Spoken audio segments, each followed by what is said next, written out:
नमस्कार। अपना उत्तराखंड के इस वक्त के बुलेटिन के साथ मैं हूं अनुपम। प्रदेश की हर छोटी बड़ी खबरों को लेकर काशीपुर के कुंडेश्वरी चौकी इलाके में सोमवार को एक बड़ा हादसा हो गया।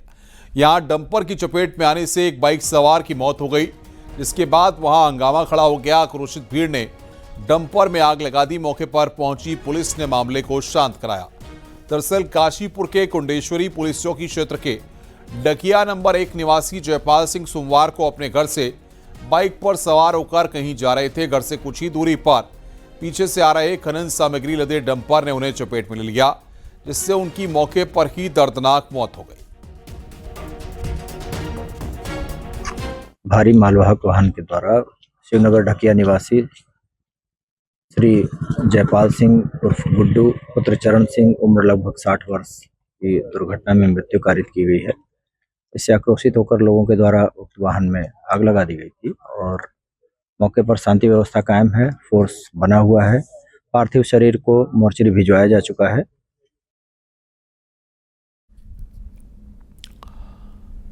कोटद्वार से खबर है, यहां पर विजिलेंस की टीम ने छापा मारकर फायर ब्रिगेड विभाग के एसआई को रिश्वत लेने के आरोप में गिरफ्तार किया है। निजी कॉलेज को एनओसी जारी करने के एवज में रिश्वत मांगी गई थी। शिकायतकर्ता के रंगे हाथ रिश्वत लेते गिरफ्तार किया गया है। 20,000 की रिश्वत लेते गिरफ्तार किया गया है। विजिलेंस की टीम ने इस गिरफ्तारी को अंजाम दिया है। एनओसी जारी करने के लिए घूस मांगी गई थी। एसआई को रिश्वत लेते गिरफ्तार किया गया है।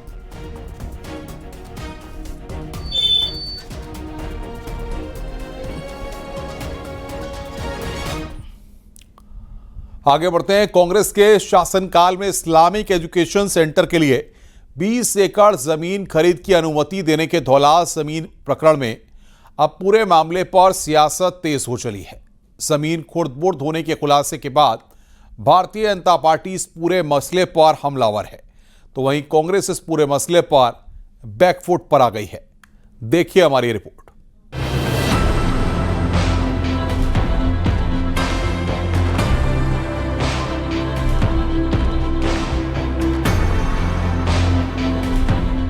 ये है देहरादून के धौलास की वो 20 एकड़ जमीन जिस पर 2004 में तत्कालीन नारायण दत्त तिवारी सरकार ने जमीयत उलेमाए हिंद से जुड़े महमूद असद मदनी के शेखुल हिंद एजुकेशन चैरिटेबल ट्रस्ट को इस्लामिक एजुकेशन सेंटर बनाने की अनुमति दी थी।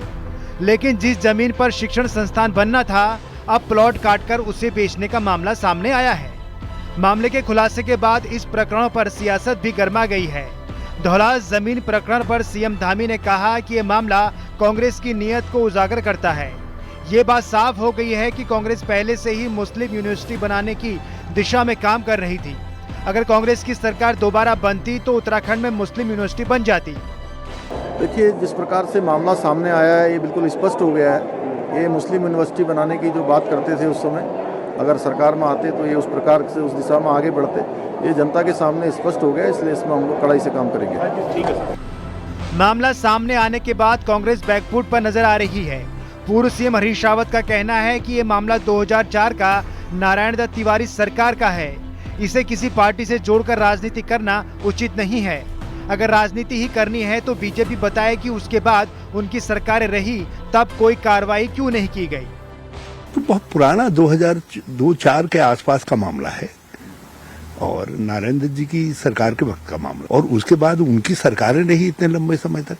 कई बार उनके मुख्यमंत्री आए गए। उस समय इसको निरस्त कर देना चाहिए था। बहरहाल धौलास जमीन घोटाले ने कांग्रेस की मुश्किलें बढ़ा दी हैं। चुनावी साल में सामने आए इस मामले ने एक बार फिर मुस्लिम यूनिवर्सिटी वाले उस मुद्दे को जिंदा कर दिया है जिसने 2022 के चुनाव में उत्तराखंड की सियासत को गरमा दिया था। न्यूज 18 के लिए देहरादून से सुनील नप्रभात की report.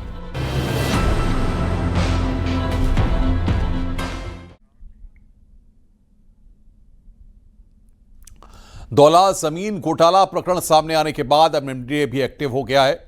MDDA VC Vanshidhar Tiwari के निर्देश पर सोमवार को धौलास की विवादित जमीन पर चेतावनी बोर्ड लगा दिया गया, जिसमें लिखा है कि यहां पर प्लॉटिंग का नक्शा एमडीडीए द्वारा स्वीकृत नहीं है, लिहाजा प्लॉट लेने व बेचने से पहले एमडीडीए से जानकारी अवश्य प्राप्त कर लें।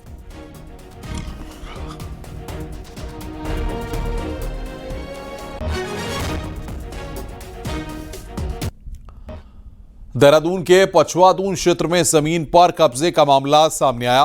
दरअसल शेरपुर क्षेत्र में एसटी समाज के 26 लोगों ने साल 2013 में जमीन खरीदी थी। अनुसूचित समाज के लोगों का आरोप है कि उनकी जमीन की बाउंड्री पर थोड़ा थोड़ा कर विशेष समुदाय के लोगों ने कब्जा किया। पहले जमीन पर फैक्ट्री का निर्माण किया और फिर खाली पड़ी जमीन पर प्लॉटिंग कर दी गई। पीड़ित पक्ष ने डीएम देहरादून और एसडीएम विकास नगर को शिकायत दर्ज कराई है। वहीं प्रशासन की टीम मौके पर पहुंची और फैक्ट्री को फिलहाल बंद कर दिया गया है। इसके साथ ही सीलिंग की कार्रवाई की बात की जा रही है। जिला प्रशासन ने काटी गई प्लॉटिंग पर नोटिस चस्पा करते हुए जांच पड़ताल शुरू कर दी है। यहाँ पे हमारी जमीनों पे अवैध कब्जे करा दिए, जिसमें एक फैक्ट्री बन गई। ये सामने जो बाउंड्री वाले ये कर गए और यहाँ पे सरासर गुंडागर्दी हो रही है। हमने प्रशासन को, डीएम को, एसपी को, जो हमारे से संभव हमने सब जगह लेटर लिखे हैं, लेकिन अभी तक कोई प्रॉपर ढंग से कोई कार्रवाई नहीं हुई। 26 व्यक्तियों के द्वारा 2013 में एक जमीन खरीदी गई थी शेरपुर में, और उस जमीन पे लोगों के द्वारा जो बाउंड्री बनाई गई थी तो किसी सावेज नाम के व्यक्ति के द्वारा उसको ध्वस्त कर दिया गया है और वहाँ पे एक अवैध रूप से फैक्ट्री का निर्माण किया जा रहा है। इसी को लेकर आज निरीक्षण किया गया था। हरिद्वार की श्यामपुर वन रेंज के पीली पड़ाव गांव में जंगली जानवरों की दहशत बनी हुई है। यहां गांव की ओर जाने वाले रास्ते पर राहगीरों को एक गुलदार नजर आया। इसके बाद लगातार ग्रामीणों में दहशत बनी हुई है। सड़क किनारे गुलदार नजर आने की वीडियो भी कैमरे में कैद हो गई। ग्रामीणों का कहना है कि क्षेत्र में आए दिन गुलदार और भालू आते रहते हैं, जिससे ग्रामीणों और मवेशियों को जान का खतरा बना हुआ है। वन विभाग को पिंजरा लगाकर गुलदार को पकड़ना चाहिए।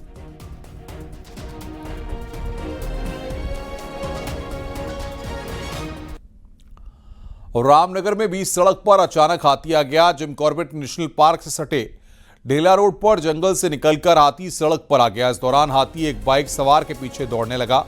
इसके बाद बाइक सवार ने बमुश्किल अपनी जान बचाई। हाथी के राहगीरों का पीछे करने के दौरान वहां पर अफरा तफरी मच गई। कुछ बाइक सवार बाइक को छोड़कर पैदल भागे और अपनी जान बचाई। गुस्सैल हाथी का वीडियो सोशल मीडिया पर वायरल हो रहा है।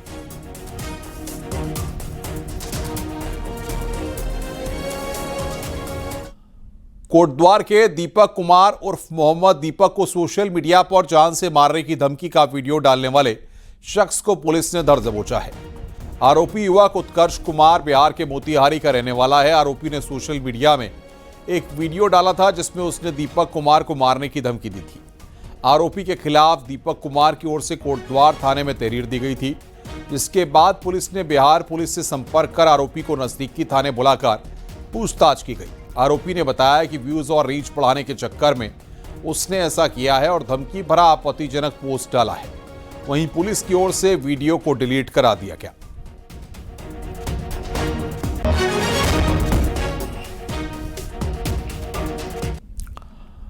पिथौरागढ़ में बिजली विभाग के लिए सबसे अधिक दिक्कत सरकारी विभागों ने ही खड़ी की है। महकमे ने 31 मार्च तक पूरी वसूली का टारगेट लिया है, लेकिन सरकारी विभागों पर अभी भी करोड़ों की देनदारी बनी हुई है। देखिए हमारी रिपोर्ट। हर विभाग चाहता है कि फाइनेंशियल ईयर खत्म होने तक उसके बही खाते पटरी पर आ जाएं। इसके लिए बकायदा सभी सरकारी महकमे इन दिनों रात दिन एक किए हुए हैं, लेकिन पिथौरागढ़ बिजली विभाग के बही खातों को सरकारी विभाग ही पटरी से उतारने में लगे हैं। हालात ये हैं कि फाइनेंशियल ईयर खत्म होने की कगार पर है, फिर भी कई विभागों पर बिजली विभाग का कई करोड़ों रुपया बकाया है। अपार्टमेंट्स में ही मेजर बकाया रहता है और हमारा अभी पूरा जो पिथौरागढ़ है इसमें लगभग 5 करोड़ रुपए का बकाया है जो हमारा नॉन गवर्नमेंट बॉडीज़ पे है, जिसमें मूलतः सबसे ज़्यादा नगर पालिका पे अराउंड 50 लाख का है। बिजली विभाग का सबसे ज्यादा बिल बकाया है नगर निगम पर। निगम ने अभी भी 50 लाख के बिलों का भुगतान नहीं किया है। दूसरे नंबर पर है मेडिकल डिपार्टमेंट। मेडिकल डिपार्टमेंट ने कुल 35 लाख का बिल देना है। वहीं शिक्षा विभाग पर भी लाखों का बिल बकाया है। जिले के 750 स्कूलों ने 28 लाख का बिल अदा करना है। विभागों की देनदारी की लिस्ट काफी लंबी है। इसमें ट्रेजरी के साथ ही प्रशासन, PWD जैसे दर्जनों विभाग शामिल हैं। ग्लोबल हेड में बजट जारी किया जाता है, वो हमारे प्राथमिक से लेकर इंटर कॉलेज तक के लिए हम उसी हेड के बजट से इन विद्युत बिलों का भुगतान करते हैं। और इस शिकायत के संबंध में हम सभी विद्यालयों को और कार्यालयों को अवगत करा देंगे। बिजली विभाग अब पहले पैसे देकर सेंट्रल पूल से बिजली खरीद रहा है। ऐसे में विभाग को समय पर बिलों के भुगतान की दरकार बनी रहती है, लेकिन ज्यादातर सरकारी महकमे बिजली के बिल भरने में जिस कछुआ चाल से चल रहे हैं, उससे बिजली विभाग का टारगेट जरूर गड़बड़ा रहा है। न्यूज 18 के लिए पिथौरागढ़ से विजयवर्धन उप्रेती की रिपोर्ट।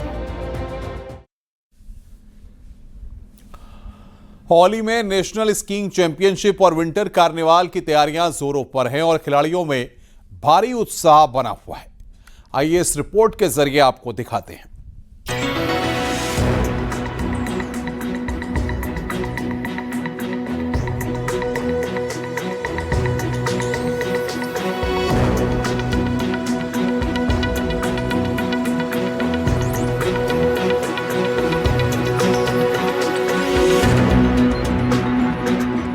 विश्व प्रसिद्ध पर्यटक स्थल औली एक बार फिर शीतकालीन खेलों के रोमांच से सराबोर होने के लिए तैयार है, जहां 12 से 16 फरवरी तक नेशनल स्कीइंग चैंपियनशिप और पहली बार आयोजित होने जा रहे विंटर कार्निवल की गूंज सुनाई देगी। खास बात यह है कि इस बार प्रतियोगिता टावर नंबर 10 से टावर नंबर 9 के बीच आयोजित की जाएगी, जिसमें देश भर के स्कीयर अपना कौशल दिखाएंगे।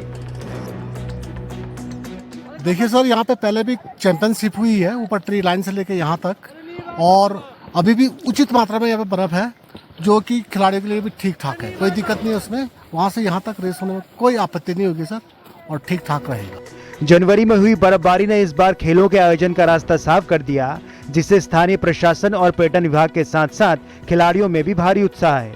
वहीं मेजबान उत्तराखंड की टीम पदक जीतने के इरादे से ढलानों पर जमकर पसीना बहा रही है। 13 से 16 तारीख को नेशनल गेम्स और विंटर कार्निवल प्रस्तावित है और सभी लोग काफ़ी एक्साइटेड हैं और तैयारी भी जीएमयू ने शुरू कर दी है। हालांकि बर्फ़ थोड़ा कम है, लेकिन सभी लोग भारी उत्साहित हैं और सब लोग प्रैक्टिस कर रहे हैं लगातार इसके लिफ्ट और चेयर लिफ्ट में।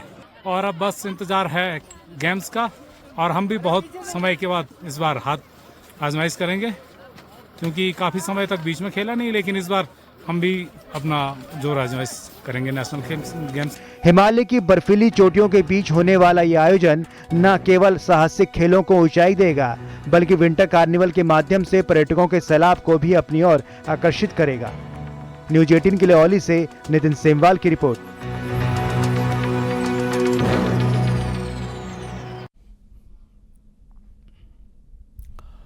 आगे बढ़ते हैं। पहाड़ में पर्यटन की अपार संभावनाएं हैं, बस नजरिया सही हो। नैनीताल के धारी में ग्रामीणों ने अपनी खुद पहचान बनाई है, जो आज देश भर के टूरिस्ट का केंद्र बन गया है। देखिए हमारी ये रिपोर्ट।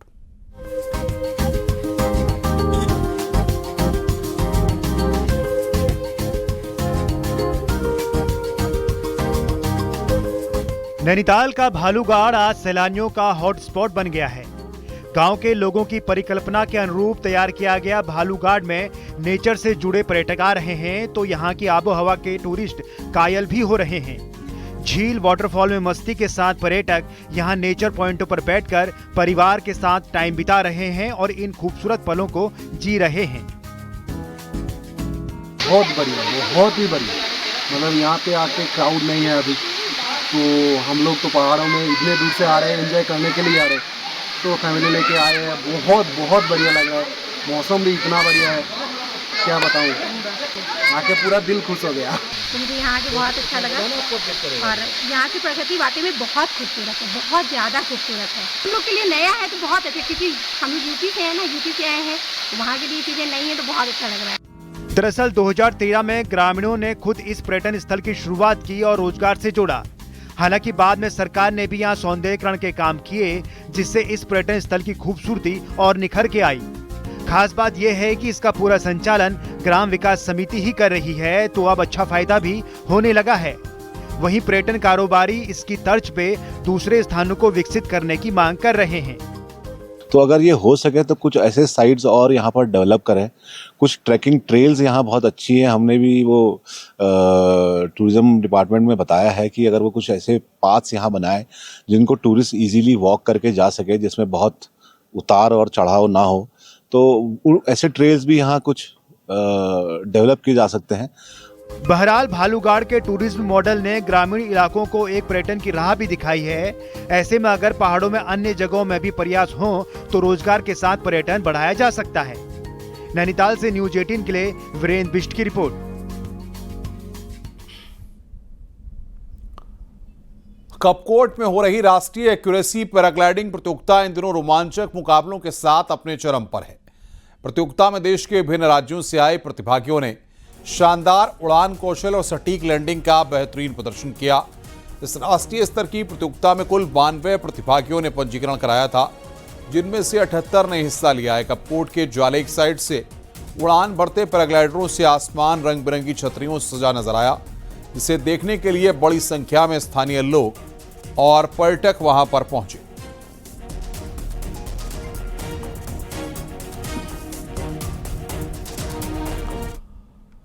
देहरादून के कारगी मैकेनाइज्ड ट्रांसफर प्लांट की तकनीकी खामियां एक बार फिर शहर पर भारी पड़ रही हैं। प्लांट में मशीनें खराब होने से न तो कूड़ा समय पर डंप हो पा रहा है और न ही शीशम बाड़ा प्लांट तक भेजा जा रहा है।